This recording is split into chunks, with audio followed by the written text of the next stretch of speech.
I'm going to compare for you what you can get for your money at the Empire State Building and the Top of the Rock, two top attractions in New York City with amazing views.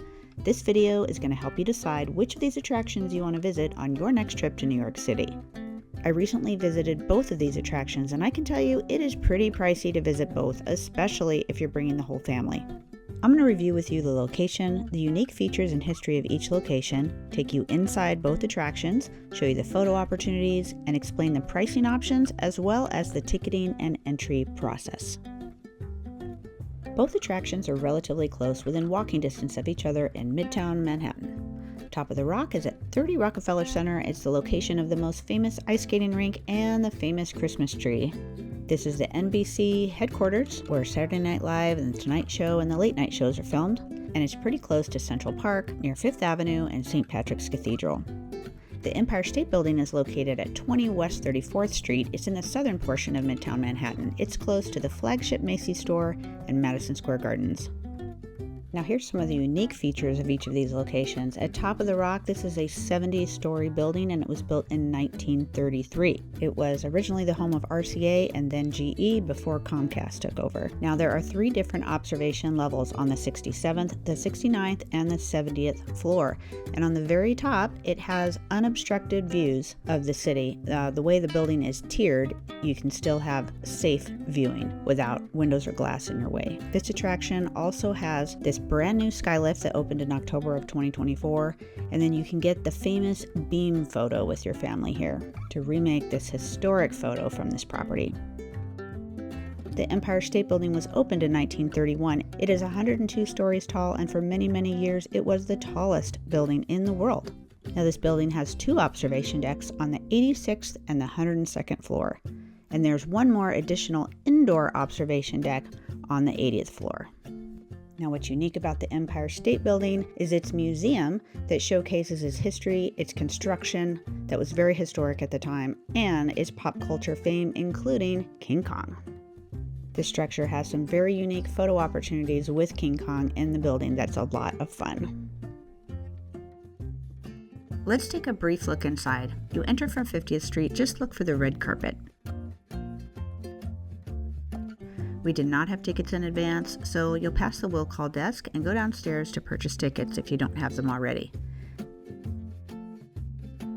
They'll lead you through to a brief movie to learn about the history, Welcome to Rockefeller Center.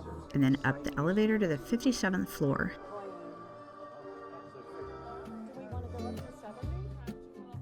There's a restaurant and bar on this floor, and there are viewing decks on each corner of the hotel.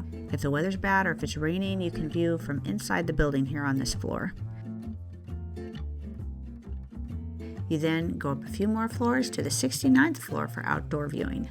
You can walk all the way around on this building. You are on the edge of the building, and there's protective glass around. One more level to the 70th deck.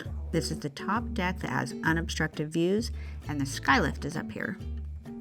Now one thing I forgot to mention under the unique features is that from Top of the Rock you can see Central Park. The Empire State Building is a little too far away. You cannot get a good view of the park from there. Now let's take a look at the Empire State Building. See that line of people? Yeah. All the way down. Buy tickets online. When we first arrived, I was taken aback by the lines of people. This is where you line up to enter if you have timed reservations. If you have reservations, you should go up to the front and ask the worker to make sure you're in the right line. What time is yours? 10:45. That's your line. So this line is the 10:45 line. The one that went way back there was for people that had reservations. It is 10:43, so the people that had the 10:45 reservations, that was their line. That was not the line to buy tickets. And then there was a different line for the 11 a.m. So we're gonna see if we can buy tickets inside. What time's your reservation? We're gonna buy tickets. Right. Okay, thanks. All right. We didn't have tickets, so they let us go right inside to purchase our tickets from the kiosk, and then we came back later in the day. We are buying tickets. Buy your tickets, right hand side. Okay, thank you. Ooh, we can get our picture here. That's cool. There's a lot of options here. General or express. All right, so now you have a little better idea about what to expect here, what those lines are for. You can come on in and get your ticket. So we've made a reservation to come back at 1:30. We have to check out of our hotel at 1. Then we're going to have some time to kill before we have to be at the airport. So then we're going to come back and check out the Empire State Building a little later. I can tell you right now the line was a lot longer for the 10:45 entry versus when we came back at 1:30 p.m. I love it all. And oh, they might have some good food in here. Oh, baggage check.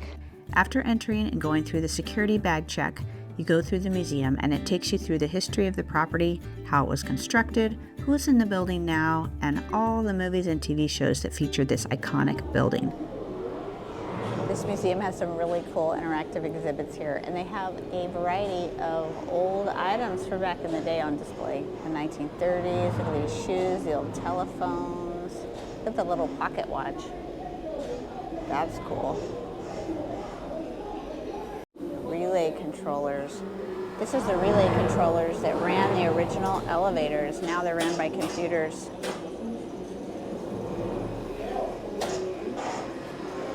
Cool. Here.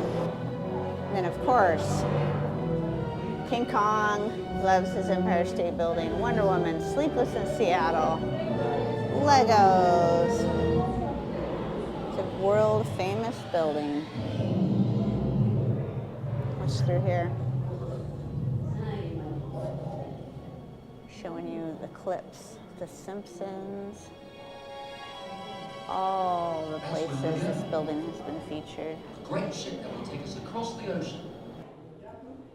There's a super fun photo op here with King Kong, and then we go up to the 80th Oh my floor. gosh, that's cute. You can get your picture with the gorilla. Next, and then you're gonna walk around and transfer for the elevator to 86. Thank you.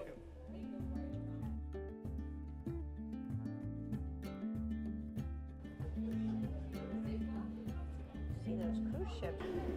So here on the 80th floor, you can walk all the way around, and it's indoors, and they have nice big windows and plenty of places to view, and then a few like more information, museum type information up here. If you don't know what you're looking at, they have this little map on the ceiling, these little direction lines telling you which way the Statue of Liberty is, which way the High Line is, Times Square. You can see city views from every direction here from the inside, and don't miss the display of old postcards. I really love that. Then we went back in the elevator again up to the 86th floor, and again you can also view from indoor or outside on that floor. All right, here we are at the observation deck on the 86th floor. Now this one's going to take us outside for the views. The views are really spectacular from up here, and you can get a very clear view with your camera since it's got a protective cage that has some pretty large openings. But wow, it can get really cold and windy up here. On top of that building. Ooh, that wind. Well, I know, I just put mine up.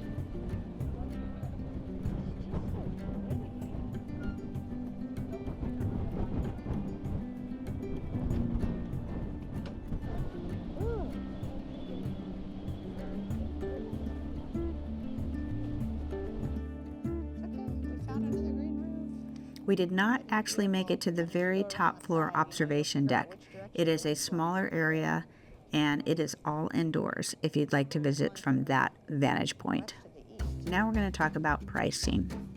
We're starting at Top of the Rock. General admission prices here vary depending on the time of day that you visit. Now notice that sunset entry times are sold out, so that must be the most popular.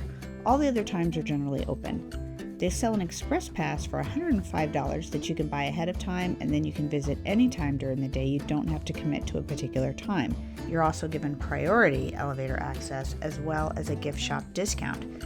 Now with this express pass, you still have to pay for the skylift and the beam photo. So I personally don't think this is necessary because we did not buy our tickets ahead of time. We just walked in, bought our tickets, went right in without any wait. It was Sunday about 9 a.m. Now they say that the beam seats up to 7 people, so it's possible to get people that are not in your party on the beam with you. I don't know how common that actually is, but with the VIP pass, you pay $190 and you get a guided tour, expedited entry, and they guarantee you get a private experience on the beam, the skylift, and the elevator ride, and a champagne toast at the restaurant at the top. With the general admission ticket, you are allowed to purchase an add-on for the beam photo or the skylift if you choose. Now, the Empire State Building does require advanced reservations. Now, we walked over in the morning, bought our ticket for an afternoon time slot that worked for us. The tickets that are available is a tour just for the 86th floor for $44, or a combo ticket to go to the 86th floor and the 102nd floor for $79. They both include the walkthrough of the museum area. They do have some special holiday events you might be interested in, and those can be found on the website. And when you buy either of those tickets, you're going to be given the option to upgrade to another express pass where you can skip the line. And those tickets range from $33 to $41 depending on the time and the ticket that you have purchased. There's no shortage of add-ons that they try to add when you purchase your ticket, but for the basic experience, we had a great time. Thanks so much for watching. If you guys have any questions, let me know down in the comments below.